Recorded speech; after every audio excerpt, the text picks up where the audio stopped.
ከክርስቶስ ፍቅር ማን ይለየናል? የትምህርታችን ርዕስ ነው። ሮሜ 8 ቁጥር 35 ላይ ተመዝግቦ የምናገኘው ኃይለ ቃል ነው። በዚህ ኃይለ ቃል ቸሮ አምላክ ይናገረናል፣ ቸሮ አባት ያስተምረናል። እኛም ልጆቹ በማስተዋል ሆነን እናደምጠዋለን። ደካማ መሆናችን እናውቃለን፣ ባዶነታችን እንረዳለን። ነገር ግን በደላችን ሳይመለከት ከሩቅም ከቅርብም አሰባስቦ አባታዊ በሆነው ፍቅሩ ጠርቶ በእድሜያችን ላይ ይህችን ሰዓት ተጨማሪ አድርጎ በዚህ ቅዱስ ስፍራ ሰብስቦናልና ልባችን በፍቅር አስማርከን እግዚአብሔር አባታችን የሚለንን እናደምጠዋለን። ለስህተታችን ጥበብን ለድካማችን ኃይልን ከላይ ካርያም ይላክልን። እመብርሃን ምቅዳሃ ምስጢር የምስጢር መቅጃ ነችና ለሁላችንንም ምስጢሩን ትግለጥልን። በነገር ሁሉ አምላከ አበው ስሙ የከበረና የተመሰገነ ይሁን። ከክርስቶስ ፍቅር በሉ ማን ይለየናል? ተናጋሪው ሐዋርያው ቅዱስ ጳውሎስ ነው። ለጊዜው በሮም ላሉ ክርስቲያኖች የተነገረ ሲሆን ፍጻሜው ግን ለሁላችንንም ጭምር የተላለፈ መልእክት ነው። በተለይ ቅዱስ ጳውሎስ በነበረበት ወቅት ከክርስቶስ ፍቅር የሚለዩ አሕዛብ የበዙበት ዘመን ስለነበር ክርስቲያኖችን ለማጽናናትም ጭምር የተነገረ ኃይለ ቃል ነው። ይህንን ኃይለ ቃል የመረጥኩበት ምክንያት ዛሬ ቅዱስ ቂርቆስ ሰማዕትነትን የተቀበለበት ዕለት ነው። የሰማዕትነት መነሻው ደግሞ ፍቅረ ክርስቶስ ነው። ዝም ብሎ ሰማዕት መሆን ስለማይቻል ማለት ነው። የትምህርቱ መሰረታዊ ሐሳብ በሚገጥመን መከራ በሚደርስብን ስቃይ ተስፋ ቆርጠን ከፍቅሩ እንዳንለይ ማስገንዘብ ነው። ክርስቲያኖች በዚህ ኃይለ ቃል 3 ነገሮችን እናያለን። አንደኛ የክርስቶስ ፍቅር ምንድን ነው? ሁለተኛ የሰማዕትነት መነሻው ፍቅረ ክርስቶስ መሆኑን እንመለከታለን። ሶስተኛ የኛ ምላሽ ለዚህ ፍቅር ምን መምሰል አለበት? ከፍቅሩ ላለመለየታችን በምን እናረጋግጥ? በምን እንግለጥ? እነዚህ የትምህርታችን አንኳር ሐሳቦች ይሆናሉ ማለት ነው። የክርስቶስ ፍቅር ምንድን ነው? ኦርቶዶክሳውያን የሱን ፍቅር በዚህ ክፍለ ጊዜ ዘርዝሮ መናገር አይቻልም። ጠቅለል አድርጌ 3 ነገር ላሳያችሁ። እግዚአብሔር ለሰው ያለውን ፍቅር የገለጠበት አንዱ መንገድ ባሪያውና በአምሳሉ መፍጠሩ ነው። በምን መፍጠሩ? ባሪያውና በአምሳሉ መፍጠሩ ነው። ይሄ አንዱ ለሰው ያለውን ፍቅር የገለጠበት መንገድ ነው። የመጀመሪያውም እርሱ ነው። ሰው የተፈጠረው በእግዚአብሔር መልክ ነው። በሰማይ ያሉ መላእክት፣ ፀሐይ፣ ጨረቃ፣ ከዋክብት፣ በምድር ያሉ ከሰው በስተቀር ሌሎች ፍጥረታት እግዚአብሔርን መስለው አልተፈጠሩም። ሰው ግን የተፈጠረው በእግዚአብሔር መልክ ነው። መልኩን ሰጥቶ ነው የፈጠረን። ይገርማል። ይሄ ብቻ ይገርማችኋል፣ ይደንቃችኋል እንዴ? ስሙንም ሰጥቶናል። የባህሪ ስሙን ለኛ በጸጋ ሰጥቶናል። ብርሃን ተብሎ ብርሃናት፣ ካህን ተብሎ ካህናት፣ ኖላዊ ተብሎ ኖሎት እረኞች አሰኘን። ስሙን መስጠት ብቻ ይደንቃችኋል እንዴ? ስጋውንም ሰጥቶናል፣ ደሙንም ሰጥቶናል። ለኛ የገለጠው ፍቅር ብዙ ነው። የሰው ልጅ በእግዚአብሔር መልክና አርአያ ነው የተፈጠረው። ከእሁድ እስከ ዓርብ የተፈጠሩ ፍጥረታት 22 ናቸው። 21ኛውን ፍጥረት እስኪፈጥር ድረስ እግዚአብሔር ይህን ቃል ሰወረው። ምን የሚለውን ቃል? ሰውን በመልካችን እንደ ምሳሌያችን እንፍጠር የሚለውን ቃል ሰወረው። ዝም አለ እግዚአብሔር። 22ኛውን ፍጥረት ግን እንዲህ አለ፣ ሰውን በመልካችን እንደ ምሳሌያችን እንፍጠር አለ። መላእክት እግዚአብሔርን መስለው አልተፈጠሩም። መላእክት እግዚአብሔርን አይተውት አያውቁም። በአዳም በኩል ግን እግዚአብሔርን አዩት። ለምን? አዳም እግዚአብሔርን መስሎት ተፈጥሯልና። ነገር ግን የሰው ልጅ እግዚአብሔርን መምሰል አቃተው። ትእዛዘ እግዚአብሔርን በመተላለፍ ሕገ እግዚአብሔርን በመጣስ ሰው እግዚአብሔርን መምሰል አቃተው። ሰው እግዚአብሔርን መምሰል ቢያቅተው እግዚአብሔር ሰው ሆኖ ሰው መስሎ ወደዚህ ዓለም መጣ። ሁለተኛው ለሰው ያለውን ፍቅር የገለጠበት መንገድ አንዱ ይሄ ነው። ሰው ሆኖ መጣ። ሰው መሆን ሁለተኛ ፍቅሩን የገለጠበት መንገድ። ዘመን አስተርእዮ አይደለ? በአንድ ድንጋይ ሁለት ወፍ አብረን እናየዋለን።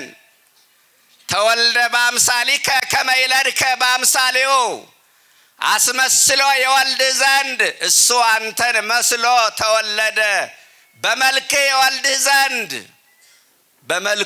በመልክህ እሱ አንተን መስሎ ተወለደ ይላል ቅዱስ ጎርጎርዮስ። ቀዳሚሰ ወሀበነ አርአያሁ ክብርተ ወደ ሀሪሰ ነሳ ሥጋህ ስርተ ይላል። በመጀመሪያ ክብርት ምሳሌውን ሰጥቶ ፈጠረን። ከዛስ ሰው እግዚአብሔርን መምሰል ቢያቅተው ኋላ ደግሞ ጎስቋላ ባህሪያችን ገንዘብ አደረገ አለ።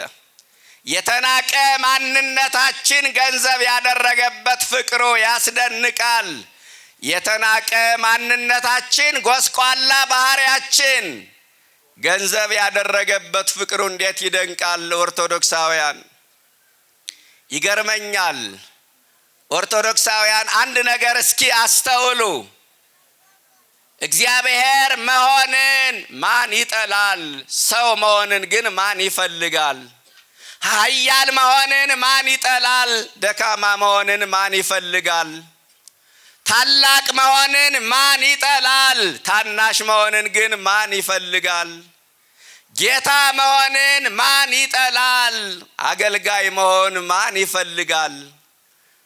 እግዚአብሔርነቱን በሰውነት፣ ኃያልነቱን በደካማ ሥጋ፣ ታላቅነቱን በታናሽነት፣ ጌትነቱን በባርነት ሰውሮ የመጣበት ፍቅሩ እንዴት ይደንቃል መሰላችሁ! አምላክ ሰው ሆነ፣ ሰው አምላክ ሆነ ብለን ስንዘምር ደጋግመን ይቀልብን ይሆናል። እግዚአብሔር ሰው ሆነ ሲባል ግን ለመግለጥ ይከብዳል። ፍቅሩ ያስደንቃል። ምንትኑ ንዴት ዘንበለ ከዊነ ሰብ፣ ሰው ከመሆን የከፋ ምን ውርደት አለ አለ ሊቁ። ሰው ከመሆን የከፋ ምን ውርደት አለ? ኦርቶዶክሳውያን እናንተ እንስሳ ሁኑ ብትባሉ ደስ ይላቸዋል? ምእመናን ይቻላል? ማን ደስ ይለዋል? ናቡከደነጾር በአንድ ወቅት ከሰውነት ወደ አውሬነት ተለወጠ። ተከበረ ወይስ ተዋረደ? ተዋረደ። ሰው መሆንን እንደ ውርደት ሳይቆጥረው እርሱ ሰው ሆነ። ይህ ፍቅር ይደንቃል ወገኖቼ። ከጽርሐ አርያም ይልቅ በረትን የመረጠበት ፍቅሩ ያስደንቃል። መንገድ ላይ ስለተወለዱ ሕፃናት ሰምተን ይሆናል። በረት ላይ ስለተወለደ ሕፃን ግን ሰምተን አናውቅም። በረት ላይ የተወለደው የዓለም መድኃኒት ክርስቶስ ብቻ። ክብርና ምስጋና ለስሙ ይድረሰው። በቤተ መንግስት ይወለዳል ተብሎ ሲጠበቅ ተደጋግሞ እንደሚነገራችሁ በከብቶች በረት ተወለደ። ወርቀ ዘቦ ግምጃ ይለብሳል ተብሎ ሲጠበቅ እርሱ ግን በጨርቅ ተጠቀለለ።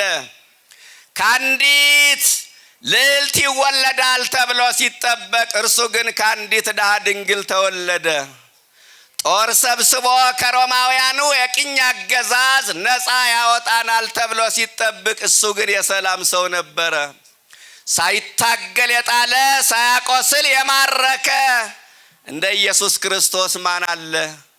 በኢየሩሳሌም ይነግሳል ተብሎ ሲጠበቅ እርሱ ግን መስቀሉን ዙፋን አድርጎ ሞተ። እንደ ጠበቁት ሆኖ ስላልመጣላቸው የገዛ ወገኖቹ አልተቀበሉትም ይላል። ለምን? እነርሱ ከጠበቁት እሳቤ ውጭ ነው የመጣ። ስለዚህ ለአንዳንዶቹ ጌታ ከፍ አለ፣ ለአንዳንዶቹ ዝቅ አለባቸው፣ ለአንዳንዶቹ ራቃቸው፣ ለአንዳንዶቹ ረቀቀባቸው። እንኳን ለሰው ልጆች ለመላእክት ሳይቀር ረቀቀባቸው። ሐሰስወ ባርያም ቢጨንቃቸው በሰማይ ፈለጉት። ሰማይ ላይ የፈለጉትን ጌታ መሬት ላይ ሲያዩት ወሰላም በምድር ብለው አመሰገኑት። በምድር ያዩትን ጌታ ደግሞ በሰማይ ላይ ሲያዩት ስብሐት ለእግዚአብሔር በሰማያት ብለው አመሰገኑት። በሰማይም በምድርም የታየው ግን በአንድ አካል በአንድ ባህሪ የተገለጠው የድንግል ማርያም ልጅ ኢየሱስ ክርስቶስ ነው። ስሙ ለዘላለም የተመሰገነ ይሁን። እና ፍቅሩ ይደንቃል። ሁለተኛው ሰው የሆነበት ፍቅሩ ይደንቃል እያልኳችሁ ነው ኦርቶዶክሳውያን። ይህ ፍቅር ያስደንቃል። የእግዚአብሔር ልጅ የሰው ልጅ ተብሎ ተጠራ ሲባል አይገርምም? ይህ ፍቅሩ እንዴት ያስደንቃል መሰላችሁ? ባለ ዙፋኑ ባለ በረት ሆነ ሲባል እንዴት ያስደንቃል! እኛን ወደ ሰማይ ሊያወጣ እሱ ወደ መሬት መውረዱ ፍቅሩ ያስደንቃል። እኛ ከመላእክት ጋር እንድንዘምር እሱ በእንስሳት በረት ማደሩ ፍቅሩ ያስደንቃል። ሰማይ ዙፋኑ ምድር የእግሩ መረገጫ የሆነችለት አምላክ ከአንዲት ታናሽ ብላቴና ተወለደ ሲባል ፍቅሩ ያስደንቃል። ኃያል አምላክ ሕፃን ሆኖ ተወለደ ሲባል ረይ ፍቅር እንዴት ያስደንቃል! ኢሳይያስ ሕፃን ተወለደልን አለ። ማቴዎስ የተወለደው ንጉሥ ነው አለ። ሰብአ ሰገል ለዚህ ሕፃን ዘውዳቸውን አንስተው ሰግደውለታል። በሚታይ ዕድሜ ቢሆን ኖሮ ዘውዳቸውን አንስተው አይሰግዱለትም፣ አይሞከርም፣ አይታሰብም ነበረ። በሚታይ ሕፃንነት ግን ዘላለማዊ አባትነት አለ። በሚታይ ሕፃንነት ዘላለማዊ ንግስና፣ በሚታይ ሕፃንነት ዘላለማዊ አምላክነት አለና ዘውዳቸውን አንስተው ሰገዱለት። ሕፃን ተወለደ ሲባል ተራ ቃል ይመስላል። 5500 ዘመን ሲጠበቅ የኖረ የተስፋ ቃል ነው። ፍቅሩን እያሳየኋችሁ ነው በልደቱ ኦርቶዶክሳውያን። አስተርእዮ አንዱ ያደለ መገለጥ ፍቅሩን የገለጠበት መንገድ ይገርማል። ዓለምን የሚመግበው አምላክ ከአንዲት ታናሽ ብላቴና ምግብ ፈልጎ አለቀሰ ሲባል ፍቅሩ ያስደንቃል። የሱ ማልቀስ የሷ እሽሩሩ ብሎ ማባበል እንዴት ያስደንቃል! የሱ መወለድ ያስደንቃል፣ የሷ መውለድም ያስደንቃል። የሱ ትትና ያስደንቃል፣ የሷ ምልልና ያስደንቃል። ሁለተኛ ፍቅሩን የገለጠበት መንገድ ይሄ ነው፣ ሰው መሆን። የክርስቶስ ፍቅር ብለን ዝም ብለን አልፈን እንዴት እንሄዳለን? ሶስተኛው የክርስቶስ ፍቅር ምንድነው? ነፍሱን ስለኛ አሳልፎ በመስጠት የገለጠው ፍቅር ነዋ። በቤተልሔም የተጀመረው ፍቅር በቀራንዮ መስቀል ላይ ተጠናቀቀ፣ ተደመደመ። ከልደቱ በቀራንዮ ይህ መስቀል ይህ ፍቅር ተገለጠ። ዮሐንስ 15 ቁጥር 13 አልቦ ዘያቢም ዝፍቅር ከመቢሲ ዘይሜጡ ቤዛ ነፍሰ ቢጹ፣ ስለ ወዳጆቹ ተላልፎ ከመሞት የሚበልጥ ፍቅር ከየት ይገኛል? ለማንስ አለው አለ። ይህ ፍቅር ያስደንቃል። ነፍሱን ስለኛ አሳልፎ በመስጠት ፍቅሩን ገለጠ። ያውን ፍቅሩ በመስፈርት መሰላችሁ? እንዲያው እኮ ነው። እንዲሁ ወደደን አደለ ተብሎ የተጻፈው የዮሐንስ ወንጌል ምዕራፍ 3 ቁጥር 16 ላይ እስመ ከመዝ አፍቀሮ እግዚአብሔር ለዓለም እስከ ወልዶ ዋሂደ መጠወ ወወሃበ ቤዛ ለኩሉ። አንድ ልጁን ለሞት አሳልፎ እስከ መስጠት ደርሶ እንዲሁ ወደደን። እንዲሁ መውደድ አይቻልም። እኛ ሰዎችን የምንወዳቸው የሆነ ነገራቸውን አይተን ነው። እንዲሁ የጠላን ሰይጣን ብቻ፣ እንዲሁ የወደደን መድኃኔዓለም ብቻ ስሙ ለዘላለም የተመሰገነ ይሁን። እሱ ብቻ። ሰዎች በወደዱን ማግስት የማስመሰል ፍቅራቸው አልቆባቸው እኛን መጥላት ይጀምራሉ። የክርስቶስ ፍቅር ለዘላለም የጸና ነው። ሰዎች ቢወዱን ፍቅራቸውን የሚገልጡት በብር ነጠብጣም ነው። ክርስቶስ ግን ፍቅሩን የገለጠልን በደሙ ነው። ሰዎች ቢወዱን የሆነ ቀን ጊዜ ጠብቀው አመሻሽተው ነውራችን ይገልጡብናል። ክርስቶስ ግን የሁላችንን ኃጢአት በፍቅሩ ሸፈነ። የክርስቶስ ፍቅር ባጭሩ ሲገለጥ ይሄ ነው። ሁለተኛው ለሰማዕትነት መነሻቸው ይሄ ፍቅር ነበረ ነው። ሁለተኛው ነጥቤ ይሄ ነው። ሌላ ምን ሊሆን ይችላል? ኦርቶዶክሳውያን ቅዱስ ቂርቆስንና ቅዱስ ኢየሉጣን ለሰማዕትነት ያበቃቸው ይሄ ፍቅር ነው። መሪ ቃላቸው፣ መንፈሳዊ መፈክራቸው ከክርስቶስ ፍቅር ማን ይለየናል አሉ። እኛን ብዙ ነገር ለየን፣ ጥቅም ለየን፣ ወሬ ለየን፣ ፌስቡክ ለየን፣ ፊልሙ ለየን። ሰይፍ ሳይመዘዝበት የካደ ትውልድ አለ።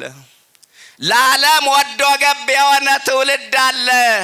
በገንዘቡ የተፈተነ፣ በጊዜው የተፈተነ ትውልድ አለ። ወገኖቼ ይሄ ቃል ቀላል አይምሰላችሁ። ከክርስቶስ ፍቅር ማን ይለየናል? መሪ ቃላቸው ለሰማዕቱ ለቅዱስ ቂርቆስና ለቅድስት ኢየሉጣ ይሄ ነበረ። ለክርስቶስ ያላቸው ፍቅር መከራውን አስረሳቸው። ለክርስቶስ ያላቸው የጋለው ፍቅር መከራውን አቀዘቀዘላቸው።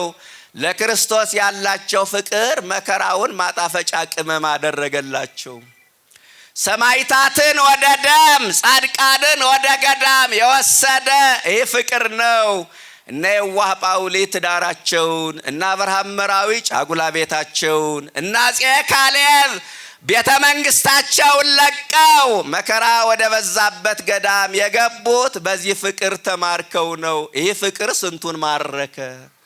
ይህ ፍቅር ስንቱን ከስጋ ፍላጎት ለየ። ይህ ፍቅር ስንቱን ገዳም አስገባ። ይህ ፍቅር ስንቱን ሰማዕት አደረገ። ለዚህ ፍቅር ጀግኖቹ ብዙ ነገር፣ ጀግኖቹ ዝናራቸውን ፈተው ተማረኩለት። ለዚህ ፍቅር ባለሀብቶች ሀብታቸውን ሰጠው መነኑለት። ለዚህ ፍቅር ነገስታቱ ካባቸውን አሽቀንጥረው አክሊላቸውን ወርውረው ገዳም ገቡለት። ለዚህ ፍቅር ብዙዎቹ ብዙ ነገር ሆኑለት። ኦርቶዶክሳውያን ሰማዕታትን በተጋድሎ ያበረታ፣ ለመከራ ያነሳሳ፣ በሰማዕትነት እንዲያልፉ ያደረገ፣ በሞት ላይ ያስጨከነ የጌታ ፍቅር ነው። ሌላ ምንም ነገር እንዳይመስላችሁ። ቆራጥ ልብ እንዲይዙ ያደረገ የክርስቶስ ፍቅር ነው። ቅዱስ ያሬድ ጥቡ ልቡ ለሕፃና ለገለጠው የሕፃኑ ልብ ቆራጥ ነበረ። ቆራጥ ልብ አለን ኦርቶዶክሳውያን። ቆራጥ ልብ የክርስቶስ ፍቅር ከሌለ ከየት ይመጣል? መነሻው ፍቅረ ክርስቶስ ነው። ቆራጥ ልብ እንዲኖረን እኛ እኮ መወሰን አቅቶናል። ጽድቁም እንዳይቀር፣ ኃጢአቱም እንዳይቀር፣ ብርሃኑም እንዳይቀር፣ ጨለማውም እንዳይቀር፣ በረከቱም እንዳይቀር፣ መርገሙም እንዳይቀር፣ ታቦቱም እንዳይቀር፣ ታቦቱም እንዳይቀር፣ ካህኑም እንዳይቀር፣ ጠንቋዩም እንዳይቀር መወሰን አቃተን። ለምን ይመስላችኋል? ቆራጥ ልብ ስለሌለን። ቆራጥ ልብ ለምን አጣን? ፍቅረ ክርስቶስ በውስጣችን ስለሌለ። የሚቀጣጠል ፍቅር አላችሁ? እዚህ ገለ ጊዮርጊስ ላይ አንድ ልቤን የሚነካው ቃል አለ። ወሶብያ ነደት ልቦ በፍቅር አምላካዊት ይላል። በአምላኩ ፍቅር ጊዮርጊስ ልቡ ተቃጠለ። የኛ ልብ የሚቃጠለው አበድኩልሽ ሞትኩልሽ በሚል የዓለም ፍቅር ነው። ዓለም ፍቅር ፍቅር የምትለው ከፍትወት ጋራ የተያዘውን እንስሳዊ ተግባር ነው። ቅዱሳን ግን በክርስቶስ ፍቅር ተነኩ፣ ተቃጠለ ልባቸው። ቅዱስ ቂርቆስና ቅድስት ኢየሉጣ ለሰማዕትነት ያበቃቸው ይሄ ፍቅር ነው። ቆራጥ ልብ እንዲይዙ ያደረጋቸው ይሄ ፍቅር ነው። ደፍረው በነገሥታት ፊት ቆመው ስለ ክርስቶስ የባሕርይ አምላክነት እንዲመሰክሩ ያደረጋቸው የክርስቶስ ፍቅር ነው። ኦርቶዶክሳውያን ይህንን ማመን መቻል አለብን። ጠዋት በሚገባ ተምራችሁት ይሆናል። እኔ አሁን ከርዕሱ ጋር ለማገናኘት ትንሽ ነገር ነው የምላችሁ። ስለ ቂርቆስና ስለ ቅድስት ኢየሉጣ ስለ ሰማዕቱ ቂርቆስ። ዘመኑ ዘመነ ሰማዕታት ይባላል። ያ ዘመን ክርስቲያኖች የሚሰደዱበት፣ አካላቸውን ለእሳት ለስለት አንገታቸውን ለሰይፍ የሚሰጡበት፣ በጋለ ብረት የሚቃጠሉበት፣ በእሳት የሚለበለቡበት፣ በመጋዝ የሚሰነጠቁበት፣ በመንኮራኩር የሚፈጩበት፣ ወደ አናብስቱ ጉድጓድ የሚወረወሩበት ዘመን ነበረ። ጀግና በክፉ ቀን ይወለዳል አሉ አቡነ ጎርጎርዮስ ቀዳማዊ። ክፉ ቀን ያስተዛዝባል። ፈሪዎችም ጀግኖችም የሚከሰቱት በክፉ ቀን ነው። ሁሉ ጻድቅ በጊዜ ርቱ፣ በመልካሙ ዘመንማ ሁሉም ጻድቅ ነው፣ ሁሉም መንፈሳዊ ነው። ክርስትና የሚለካው በፈተና ጊዜ ነው። በዚህ ሰዓት ለቤተ ክርስቲያኒቱ የቁርጥ ልጅ ሆነው ቅዱስ ቂርቆስና ቅድስት ኢየሉጣ ብቅ አሉ። በረከታቸው ይደርብን። በዚህ ሰዓት ብቅ አሉ እና ባጭሩ በክርስትናቸው ምክንያት ተሰደዱ ወደ ሌላ ሀገር ማለት ነው። በዲዮቅልጥያኖስ ዘመን የነበረው ስደት ሁለት አይነት ስደት ነው። አንደኛው ስደት ማቴዎስ 10 ቁጥር 22 ላይ ለመይሰዱድክሙ ውስተ ዛቲ ሀገር ጉዩ ሀበ ካሊተ ሀገር፣ ከዚች ሀገር ቢያሳድዷችሁ ወደ ሌላ ሀገር ተሰደዱ የሚለውን የወንጌል ቃል መነሻ አድርገው ቀድመው የተሰደዱ ክርስቲያኖች ነበሩ። ሃይማኖታቸውን እንዳያስክዷቸው። ይህም አንድ ጥበብ ነው። ላለመካድ ቀድሞ መሰደድ ማለት ነው። ሁለተኛው ስደት ግን ይገርመኛል። ታበጽሐኒኑ ዛቲ ፍኖት ሀበ ዲዮቅልጥያኖስ፣ ይህ መንገድ ከንጉሱ ዘንድ ያደርሰን ይሆን እያሉ ለመታረድ ሰማዕት ለመሆን ይሰደዱ ነበረ። የውል ክርስትና እንደዚህ ዋጋ ተከፍሎበት ነው እዚህ የደረሰው። ማውራት ቀላል ነው፣ መኖር ግን ከባድ ነው። ኦርቶዶክሳውያን እኛ ክርስትናውን እንፈልገዋለን፣ ዋጋ መክፈል ግን ደስ አይለንም። እኛ ክርስትናውን እንወደዋለን፣ በክርስትና ምክንያት የሚመጣ ቅንጣት ታክል መከራ ግን እንዲነካን አንፈልግም። ክርስትናችን ነፃነታችን በጭራሽ እንዲጋፋብን አንፈልግም። የተቸገርነው እዚህ ጋር ነው። አያችሁ፣ ክርስትና ሲያድግ ወደ ንጉሱ ለመታረድ ይሰደዱ ነበረ። ይህ መንገድ ንጉሱ ጋር ያደርስ። ለምን? ሰማዕት ለመሆን፣ ለመታረድ፣ አክሊል ለመቀበል ይሉ ነበረ። እና ቅዱስ ቂርቆስና ቅድስት ኢየሉጣ በዚህ ምክንያት ተሰደዱ። ንጉሱ ጠራቸው። እለእስክንድሮስ ጠርቶ እናቱን አናገረ። አይሆንም አለችው። ፈጣሪዋን እንድትክድ ለጣዖት እንድትሰግድ ትእዛዙ ተላለፈ።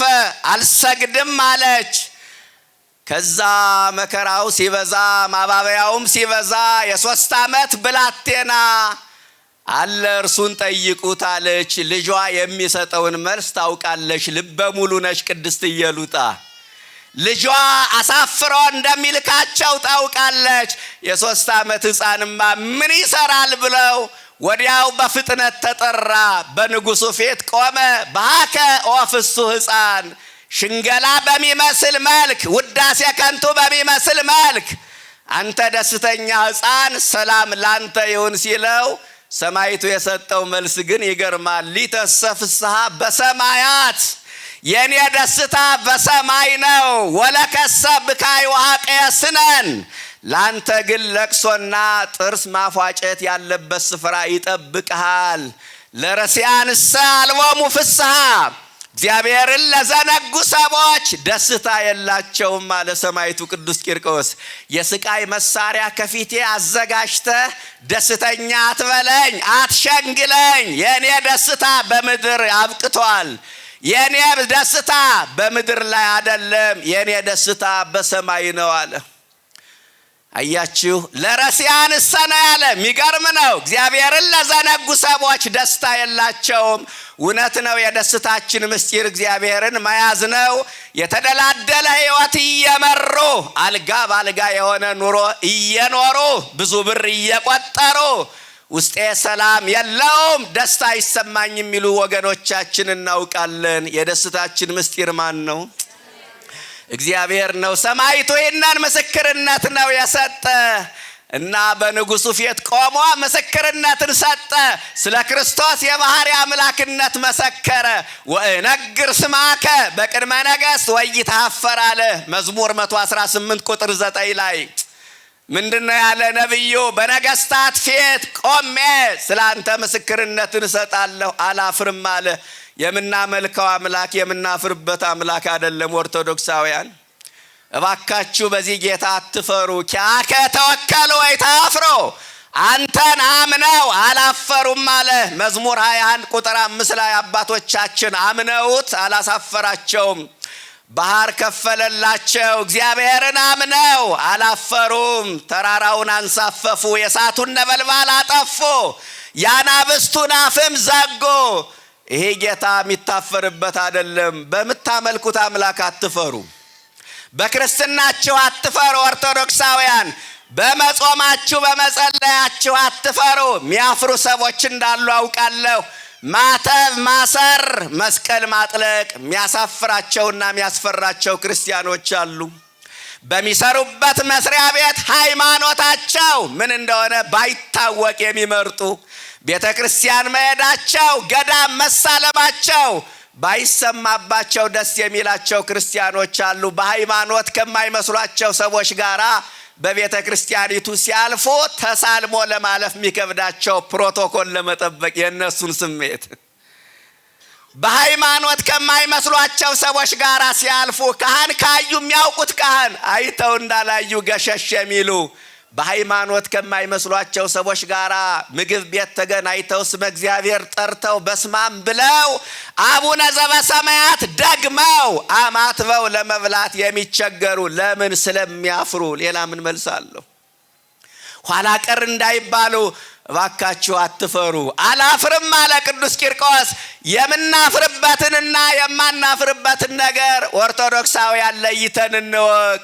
ተገላልጦ ሲሄድ የማያፍር ትውልድ፣ እርቃኑን ሲሄድ የማያፍር ትውልድ፣ በአደባባይ ነውር ሲናገር ነውርን ሲፈጽም የማያፍር ትውልድ ኦርቶዶክሳዊ ነኝ ለማለት ግን ያፍራል፣ ይሸማቀቃል። ይሄ የደረስንበት ምን ያህል ክርስትናችን ኪሳራ ውስጥ እንደገባ ያሳየናል። መንፈሳዊ ይዘቱን ስናየው በጣም ደካማ ነው። እውነት ለመናገር ክርስቲያኖች አላፍርም አለ። ከዛ በኋላማ ምኑን ልንገራችሁ? በዚህ ክፍለ ጊዜ ዘርዝረን የማንጨርሰውን የመከራ አይነት ተቀበለ። ከክርስቶስ ፍቅር ማን ይለየናል አለ። ይህ ፍቅር ወደ ሞት ሳባቸው። ይህ ፍቅር ለመከራ ገፋፋቸው። ይህ ፍቅር ወደ ፈላ ውሃ ጨመራቸው። ማን? የማን ፍቅር? የክርስቶስ ፍቅር ወደ ምን ጨመራቸው? አይናቸው እያየ ወደ ለካሲ ፍቅር ያሰክራል፣ ያሰክራል። እኛን የሚያሰክረን ፍቅር የቱ ይሆን? እና ሰው መሆን አይቀርም። የፈላውን ውሃ ስታይ ተረበሸች። የፍላቱን ድምፅ ስትሰማ ወደ ኋላ ለማፈግፈግ ሞከረች። በዚህን ጊዜ እናቴ ጨክኝ አለ። ጨክነው የሚያስጨክኑ ልጆችን መድኃኔዓለም ይስጣችሁ። በርትተው የሚያበረቱ ልጆችን መድኃኔዓለም ያድላችሁ። አያችሁ ውለታ ከፈለ ሰማዕቱ ቅዱስ ቂርቆስ። ምንም ያቺ 3 ዓመት ብትሆንም እኮ በስርዓት አስተምረዋለች። ስለዚህ ውለታውን አሁን ከፈለ። ለልጆች ስነ ምግባር ማማርም ሆነ መበላሸት መሰረቱ ቤተሰብ ነው። በሚጸልይ ቤተሰብ ውስጥ ያደገ ልጅ የጸሎት ሰው ይሆናል። ጧት ከእንቅልፉ ተነስቶ እጆቹን ለጸሎት ይዘረጋል፣ እግሮቹ ወደ ቤተ መቅደስ ያመራሉ።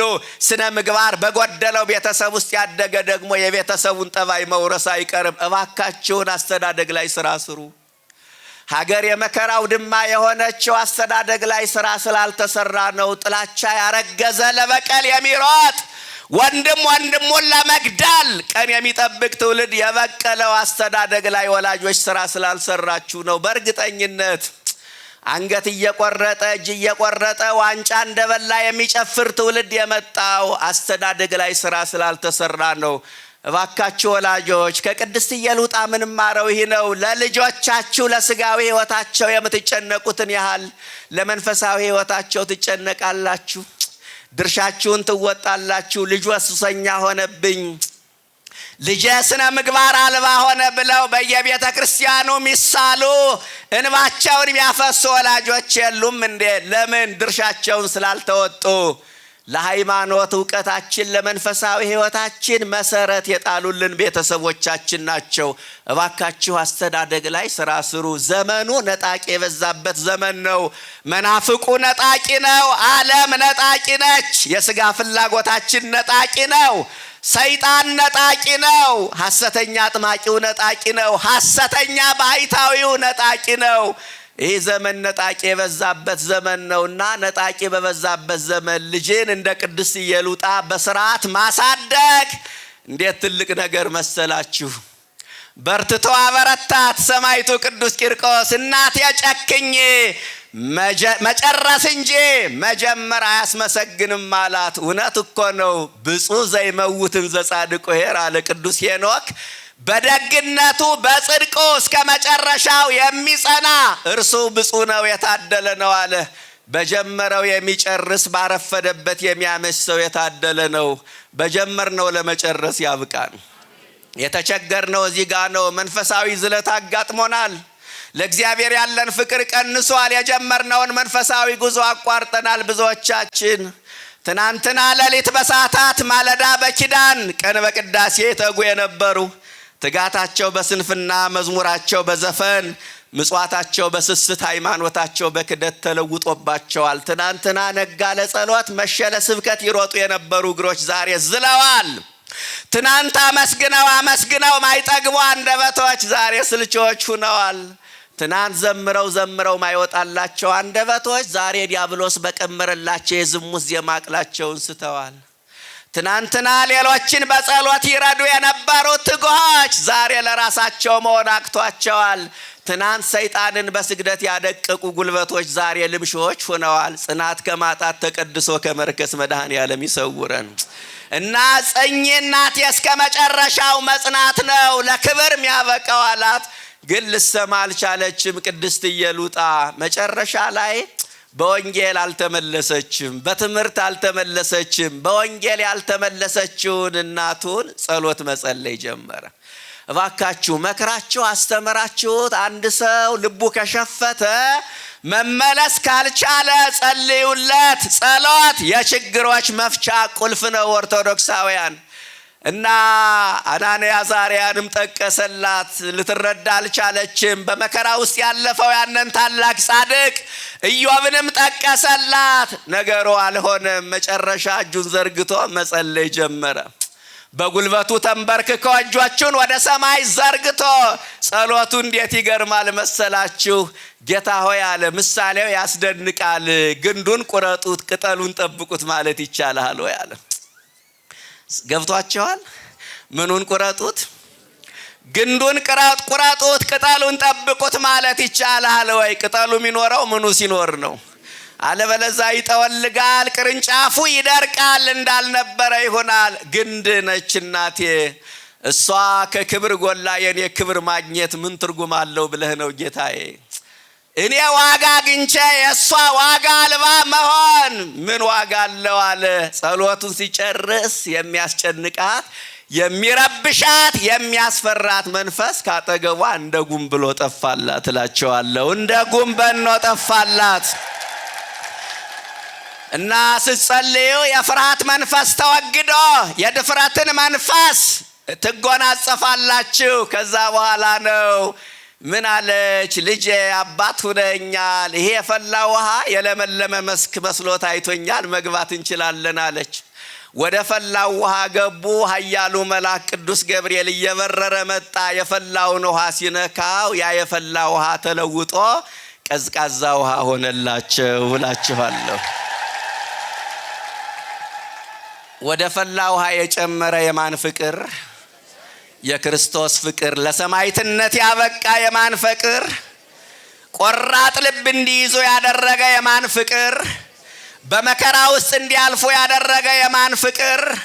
በነገስታት ፊት ቆሞ በድፍረት በጥባት እንዲመሰክር ያደረገ የማን ፍቅር?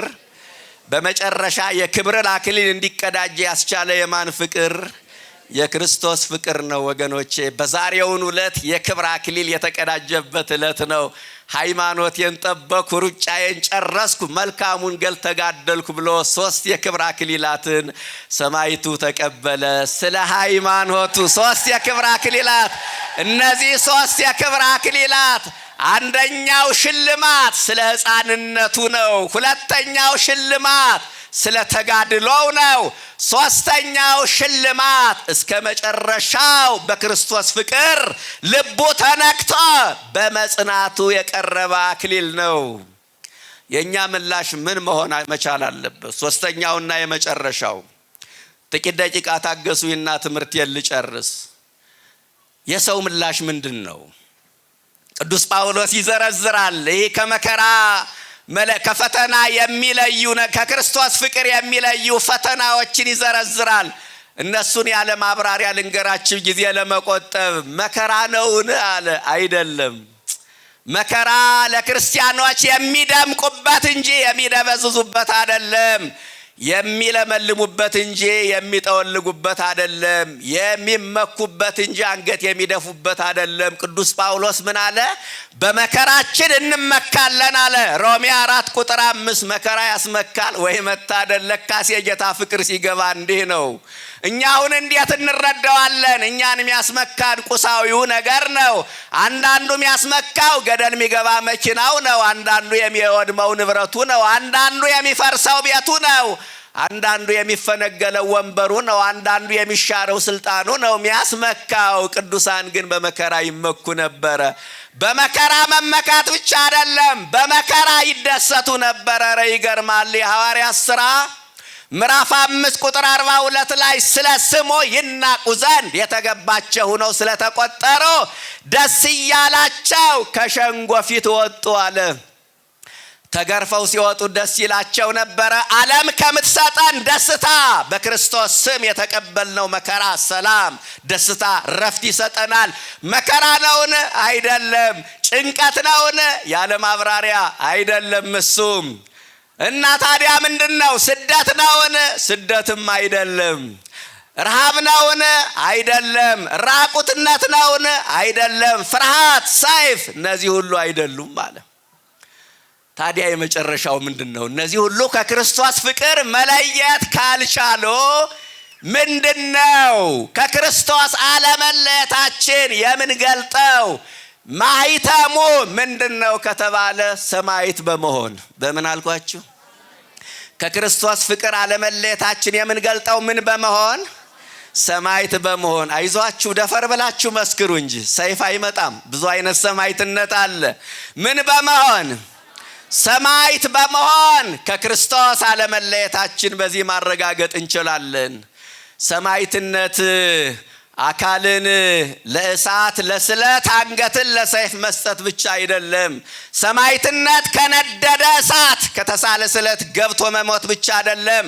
ሰማዕትነት ደም ማፍሰስ ብቻ አይደለም። ሰማዕታት የሚባሉት ምን የፈጸሙ እንደሆነ ቅዱስ ኤፍሬም ይነግረናል። እሱን ልንገራችሁና ትምህርት ልጨርስ። አማን መነኑ ሰማዕት አለ በሐሙስ ውዳሴ ማርያም። ሰማዕታት የዚህን ዓለም ጣዕም ናቁ አለ። የምን? የዚህን ዓለም ጣዕም ናቁ። አንደኛ ለካስ ሰማዕታት የሚባሉት የዚህን ዓለም ጣዕም የናቁ ናቸው። ለካስ ደም ማፍሰስ ብቻ አይደለም። ለካስ በሰይፍ መቀላት ብቻ አይደለም። ሰማዕታት የዚህን ዓለም ጣዕም ናቁ። ጣዕም እያለ ጣዕሙን የናቁ፣ ምቾት እያለ ምቾቱን የተጸየፉ እነሱ ሰማዕታት ናቸው። የዚህ ዓለም ጣዕም ያላንበረከከው ማን ይሆን? በዚህ ዓለም ጣዕም ስንቱን ተንበረከከ። የዚህ ዓለም ጣዕም ስንቱን ከክብር አጎደለ፣ ስንቱን ከመንፈሳዊ ሕይወት ለየ። ይህች ዓለም ጣዕሟን እያሳየች ስንቱን እንደ ሸንኮራ መጠጠችው። ይቻለም ማራኪ ነገሮችን እያዘጋጀች ጣዕሟን እያሳየች ስንቱን ከመንፈሳዊ ሕይወት አወጣችሁ። ተድላ ዓለምን የናቀ በፈሪሃ እግዚአብሔር የተጎበኘ የቅድስና ልብሱን ያላወለቀ እርሱ ሰማዕት ነው። ኦርቶዶክሳውያን እና ቅዱስ ኤፍሬም ከቅዱስ ኤፍሬም ንግግር ተነስተው ሊቃውንቱ ሰማዕትነትን 3 ቀለም ሰጠው ተረጎሙ። ስንት ቀለም? በ3 አይነት ከለር። የመጀመሪያው ምን አሉ? ነጭ ሰማዕትነት አሉ። ምን ሰማዕትነት? ነጭ ሰማዕትነት ማለት ያው ቅዱስ ኤፍሬም የገለጠው ነው። የዚህን ዓለም ጣዕም የናቁ እነሱ ነጭ ሰማዕት ናቸው። ድምፀ አራዊቱን ጸብአ አጋንንቱን ታግሰው ግርማ ሌሊቱን አስፈሪውን ሌሊት ታግሰው ድንጋይ ተንተርሰው በረሃ ገብተው የኖሩ የላመ የጣመ ከመቅመስ የሞቀ የደመቀ ከመልበስ ተከልክለው ፍላጎታቸውን ያሸነፉ ራሳቸውን የገይዞ ረቂቁን ጠላት በግዙፍ ስጋቸው ተዋግተው ያሸነፉ እና አቡነ አረጋዊ እና አቡነ ገብረ መንፈስ ቅዱስ እና አቡነ ተክለ ሃይማኖት ነጭ ሰማዕት ይባላሉ። ሁለተኛው ምን አለ? ደማቸውን ስለ እግዚአብሔር ያፈሰሱ ሰማዕታት። ብዙዎቻችን የምናውቀው ይህንን ነው። ስለ እግዚአብሔር ምናቸውን ያፈሰሱ? ስለ ክብራቸው ደማቸውን የሚያፈሱ አሉ። ስለ ስማቸው፣ ስለ ሀገራቸው ደማቸውን የሚያፈሱ አሉ። ሁሉም ዋጋ ሊኖረው ይችላል። ከሁሉም በላይ ግን መተኪያ የሌለው ስለማን ደምን ማፍሰስ? ስለ እግዚአብሔር ደማቸውን ያፈሰሱ እነሱ ሰማዕታት ይባላሉ። እነ ቅዱስ ቂርቆስ እነ ቅድስት ኢየሉጣ ቀይ ሰማዕት ከሚባሉት የሚመደቡ ናቸው። ስለ እግዚአብሔር ደማቸውን ያፈሰሱ ክርስቶስን በደማቸው የገለጡ እነዚህ ቀይ ሰማዕት በመባል ይታወቃሉ። ትናንትና ስለ ጌታ ፍቅር ብዙዎቹ ደማቸውን አፈሰሱ። አሁንም ሰማዕትነት አልቆመም። ኦርቶዶክሳውያን የቅዱስ ቂርቆስንና የቅድስት ኢየሉጣን ፈለግ የተከተሉ ቤተ ክርስቲያን ትቀደስ፣ የእኛ ደም ይፍሰስ፣ ታሪክ ይቆይ፣ እኛ ግን እንጥፋ የሚሉ ታሪክ የሚደግሙ መስቀል የሚሸከሙ የቅዱሳኑን ጉዞ የሚያስቀጥሉ ወጣቶችን ቤተ ክርስቲያን አሁንም ለሰማዕትነት እያጨች ነው። እያየነ ነው አደለ? በሀገራችን ኢትዮጵያ እንዲያውም አስታውሳለሁ ብዙ ጊዜ እንናገረዋለን። እውነት ለመናገር ዛሬ ኢትዮጵያ ላይ ለሚቀጣጠለው ሰማዕትነት የለኮሱት እሳቱን የለኮሱት እዚህ አካባቢ ወጣቶች ናቸው። የቂርቆስ ልጆች ታስታውሷቸዋላችሁ። መታሰቢያቸውን ታደርጋላችሁ። ሚያዝያ 11 ቀን በቅዱስ ሲኖዶስ በተወሰነ ውሳኔ ይታሰባሉ። የሄዱት ኑሯቸውን ለማሸነፍ ነው፣ ቤተሰብ ለመርዳት ነው። ነገር ግን ያልጠበቁት ነገር ደንበር ላይ ገጠማቸው። ከኛ ጋር ሁኑ፣ ኑሮ ይለፍላችሁ፣ ብዙ ብር ቁጠሩ ተባሉ። አይሆንም። እኛ የመጣነው ሀገር ለመቀየር እንጂ ሃይማኖት ለመቀየር አይደለም። እኛ የመጣነው ሰማዕቱ ቅዱስ ቂርቆስ ታሪኩ ከሚተረክባት ሀገር ነው። የቂርቆስ ልጆች ነን። እኛ የመጣነው የቅዱስ ጊዮርጊስ ክብር ከሚገለጥባት ሀገር ነው። እኛ የመጣነው እና አቡነ ጴጥሮስ ደረታቸውን ለጥይት ከሰጡባት ሀገር ነው። እና ማተባችን አንበጥስም። ማተባችን ከሚበጠስ አንገታችን ይበጠስ። መስቀሉን አናወልቀውም። ክርስቶስን አንክደውም። ዋጋ ከፍሎልናል። ከዓለም ፍቅር የጌታ ፍቅር ይበልጥብናል አሉ። 1 ወር ሙሉ ለመኗቸው። ጭራሽ ሊያናግሯቸው አልፈለጉም። 29 ደቂቃ አንገታቸው ላይ ቢላዋ ተሰክቶ የፍርሃት ምልክት አልታየባቸውም። ማን ይታያቸው ነበረ? የ3 ዓመቱ ብላቴና ቅዱስ ቂርቆስ አይዟችሁ ይላቸው ነበረ። የታረደው በግ ቀራንዮ ይታያቸው ነበረ። ድንግል ማርያም ትታያቸው ነበረ። ዝም ብሎ ድፍረት አይመጣም። እና አይሆንም ሲሏቸው ከፊሎቹን ጥቁር ልብስ አለበሷቸው፣ ከፊሎቹን ብርቱካናማ ልብስ አለበሷቸው። ጥቁር ልብስ የለበሱትን በጥይት ጨረሷቸው። ብርቱካናማ ልብስ የለበሱትን በሰይፍ አረዷቸው። ሙተው ሞት ዲያብሎስን አሸነፉ። እነዚህ ወጣቶች ኦርቶዶክሳውያን አሸነፉ። ከሃዲው ሲበዛ፣ መናፍቁ ሲበዛ የቅዱሳንን ቃል ኪዳን የሚንቀው ትውልድ ከቀን ወደ ቀን እየበረከተ ሲመጣ የትናንቱን ቅዱሳን ሊያስታውስ እነዚህን ወጣቶች የዘመኑ ቅዱሳን አድርጎ አስነሳ። ስለ ሰማዕታት ስንተርክ ውሸት ነው ለሚሉን መናፍቃን መልስ ሰጡን። ጽናቶቻችን ናቸው፣ ቤተ መጻሕፍቶቻችን ናቸው። ልቅነትን እየተለማመደ ባለው ትውልድ መካከል፣ ግብረ ሰዶም እየሆነ ባለው ትውልድ መካከል ሃይማኖትን መውደድ እስከ ሞት እንደሆነ አሳዩን። እኒህ ናቸው ሰማዕታት የሚባሉት። ደማቸውን ስለ እግዚአብሔር ያፈሰሱ ሰማዕታት ናቸው ካለ በኋላ ወታገሱ ሞተ መሪረ፣ መራራ ሞትን የታገሱ ሰማዕታት የሚባሉት መራራ ሞት ምንድነው? መራራ ሞት ትናንትና በሰይፍ መቀላት፣ ዛሬ በጥይት ተደብድበው መሞት። መራራ ሞት በመጋዝ መሰንጠቅ፣ በጋለ ብረት መቃጠል፣ በፈላ ውሃ መቀቀል፣ በመንኮራኩር መፈጨት። ይሄ ነው መራራ ሞት። አያችሁ፣ መራራ ሞትን የታገሱ ሰማዕታት ናቸው። የገሃነምን ምሬት የመንግሥተ ሰማይን ጣዕም አውቀው የሚኖሩ እነሱ ሰማዕታት ናቸው። የመንግሥተ ሰማይ የገሃነም ምሬት እንደነገርኳችሁ ነው። የመንግሥተ ሰማይ ጣዕም ገብቶን አደለ? እዚህ ጊዜያችን ሰውተን በቤቱ የተገኘ ነው አደለም? ምእመናን እየራበን ምን ጾመው፣ እየደከመን ምናስቀድሰው፣ ሌሊት በሰዓታት ማለዳ በኪዳን ቀን በቅዳሴ ማታ በሰርክ ጉባኤ ተገንተን ጌታን ደጅ የምንጠናው የመንግሥተ ሰማይ ጣዕም ስለገባን ይመስለኛል። በልማድ የሚመላለስ ካለ አላቅም። ዓይን ያላያት ናት ያቺ የመንግሥተ ሰማይ ጣዕም። ዓይን ያላያት ጆሮ ያልሰማት በሰው ልብ ያልታሰበች እግዚአብሔር ለወዳጆቹ ያዘጋጃት አግኝተን ማናጣት ገብተን ማንወጣባት በዘር በቋንቋ ተቧድነን ግጭት ማንፈጥርባት ከመላእክት ጋር ቅዱስ ቅዱስ እያል ምንኖርበት ያ ሕይወት ነው የመንግሥተ ሰማይ ጣዕም። ለምን ይመስላችኋል ምእመናን? ቤተ ክርስቲያኒቱ ሰማዕታትን ታቦት አውጥታ ምታስባቸው በመሐሌት በቅዳሴ ለምን ይመስላችኋል? ዓለም ያገለገሏትን ታስባለች። ሐውልት ታቆምላቸዋለች። በስማቸው መንገድ፣ ትምህርት ቤት፣ አዳራሽ፣ ሆስፒታል ትሰይምላቸዋለች። ያገለገሉት ዓለምን ነውና። ሰማዕታት ያገለገሉት እግዚአብሔር ነው። በቤቱ ይታሰባሉ።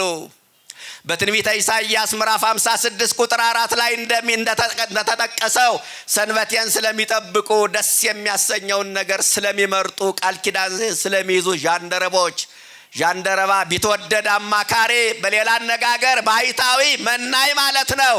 ማቴዎስ 19 ቁጥር 10 ላይ በሶስት ክፍል ተዘርዝሮላችኋል። ገብታችሁ አንብቡት። እሱ ነው ባሕታዊ መናኝ ብቸኛ፣ እሱ ዣንደረባ ይባላልና ሰንበቴን ስለሚጠብቁ ዣንደረቦች በቤቴና በቅጥሬ ከወንዶችና ከሴቶች ይልቅ የሚበልጥ የማይጠፋ የዘላለም ስም እሰጣቸዋለሁ። ቤቱ የእግዚአብሔር ነው፣ የሚመለከው እግዚአብሔር ነው። የሚፈተተው የማን ሥጋ ነው? የክርስቶስ ሥጋና ደም ነው። በዚህ ግን እንዲታሰቡ ማን ፈቀደ?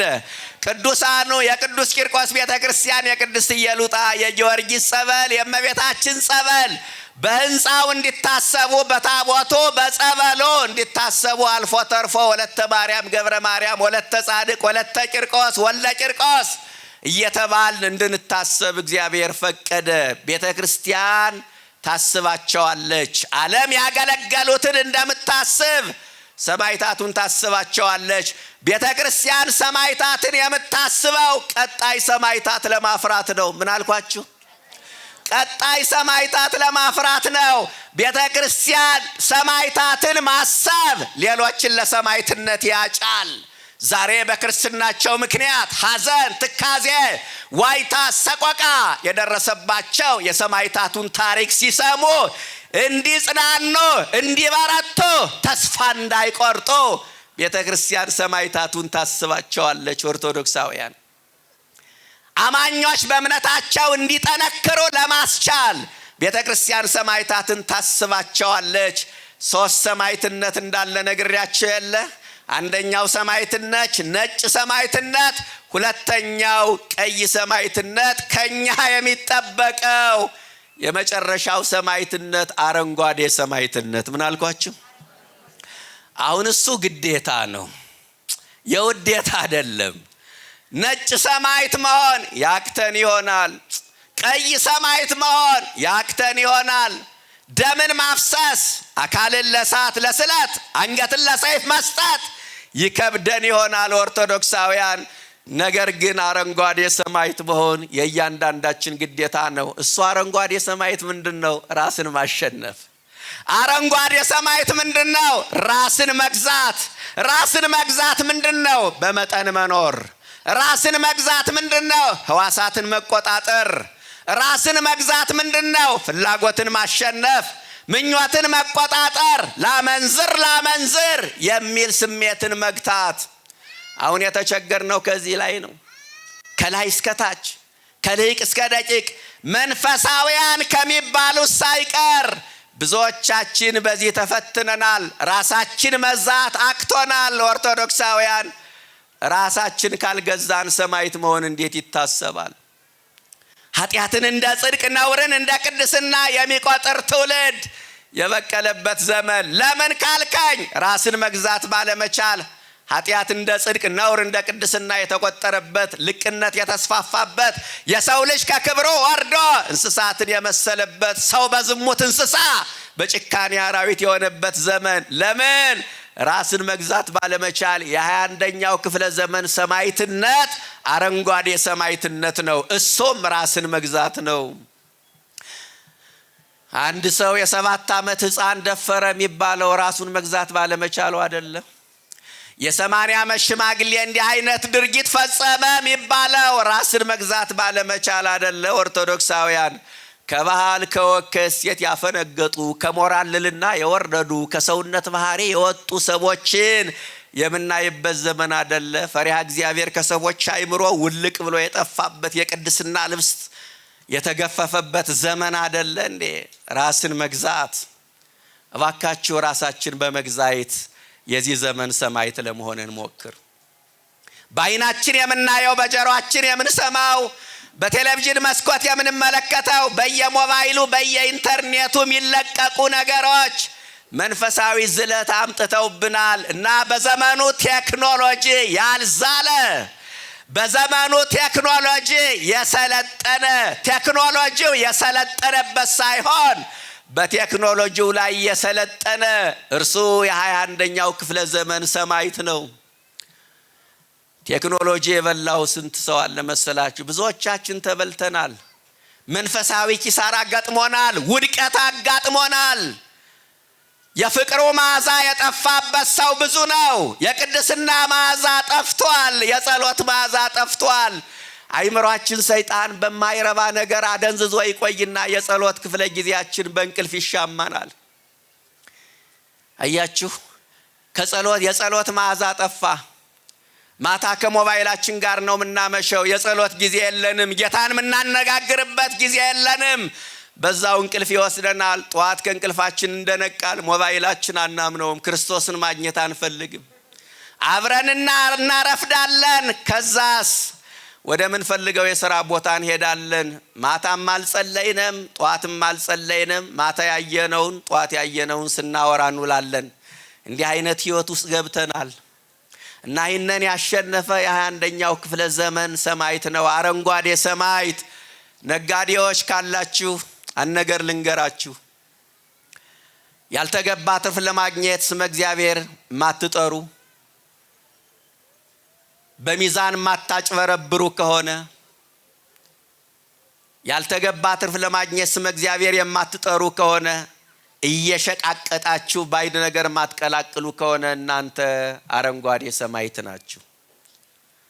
ባለስልጣናት ስልጣናችሁን ተጠቅማችሁ ግፍ ካልፈጸማችሁ፣ ፍርድ ካላጓደላችሁ፣ ድሃ ካልበደላችሁ፣ እግዚአብሔርን የሚያሳዝን ስራ ካልሰራችሁ እናንተ አረንጓዴ ሰማዕት ናችሁ። ምሁራን እውቀታችሁን ተጠቅማችሁ ለሀገር ለወገን የሚጠቅም ስራ ከሰራችሁ፣ በእውቀታችሁ ትውልድ ከቀረጻችሁ እናንተ አረንጓዴ ሰማዕት ናችሁ። ወጣቶች ሀገራችሁንና ቤተ ክርስቲያናችሁን የምትወዱ ከሆነ ዝሙት ካላሸነፋችሁ እናንተ አረንጓዴ ሰማዕት ናችሁ። ሰባኪያን እውነትን ከተናገርነ የምንናገረውን በሕይወት የምንገልጠው ከሆነ በእርግጠኝነት አረንጓዴ ሰማዕት ነን። ካህናት ሀብታምና ድሃ ሳይሉ የንስሐ ልጆቻቸውን ሳይለዩ ሁሉንም እኩል ዓይን የሚያዩ ከሆነ እነሱ አረንጓዴ ሰማዕት ናቸው። ራሳችንን ነው እኔ የቱ ጋ ነው ያለሁትኝ ብለን ራሳችን መመርመር መፈተሽ ከእያንዳንዳችን ይጠበቅብናል። ከክርስቶስ ፍቅር ማን ይለየናል?